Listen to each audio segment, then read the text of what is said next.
Alice Kaushik घर से बेघर हो चुकी हैं। अब ऐसे में जो एलिस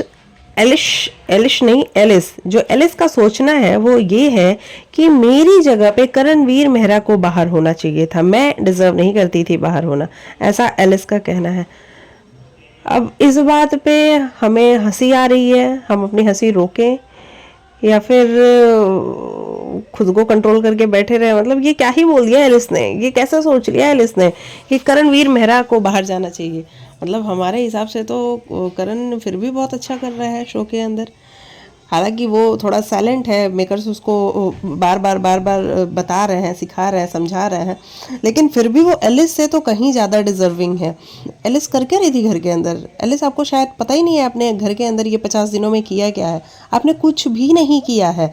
आपको बिग बॉस टॉप 2 बना के लेके आए घर के अंदर, आपके अंदर उनको पोटेंशियल नजर आया होगा, लेकिन आप जब से घर के अंदर आई, आप एक टीम का हिस्सा बनी और उसी हिस्से में आप ऐसी गायब हो गई कि आपने खुद को प्रायोरिटी देना भी बंद कर दिया। जो आपके फ्रेंड्स थे वो अपने आप को प्रायोरिटी दे रहे थे, लेकिन आप खुद को प्रायोरिटी नहीं दे रही थी। आप दोस्ती में इतनी ज़्यादा खो चुकी थी कि आप बिल्कुल गायब नजर आ रही थी, और धीरे धीरे करके आपके जो पॉइंट ऑफ व्यूज थे वो भी खत्म होते जा रहे थे। तो अब आप ऐसे में जब कहती हैं कि करणवीर मेहरा को बाहर होना चाहिए था मेरी जगह पे, तो ये थोड़ा दर्शकों के लिए भी सोचने वाली बात बन जाती है कि एलिस बोल क्या रही है। क्योंकि एलिस खुद ही कह रही थी इस बात को कि मैं समझ सकती हूँ कि मैं इस बार एविक्ट हो जाऊंगी, क्योंकि मुझे ऐसी फीलिंग आ रही है। तो जब घर के अंदर बैठ के आपको फीलिंग आ रही है, तो बाहर बैठी जनता को तो क्लियरली नजर आ रहा है ना कि आप घर के अंदर कुछ भी नहीं कर रही हैं। तो देखो, किसी से प्रॉब्लम होना अच्छी बात है, लेकिन इतनी भी नहीं कि उसके गेम को ही आप इग्नोर कर दो और अपने गेम को अच्छा बताओ।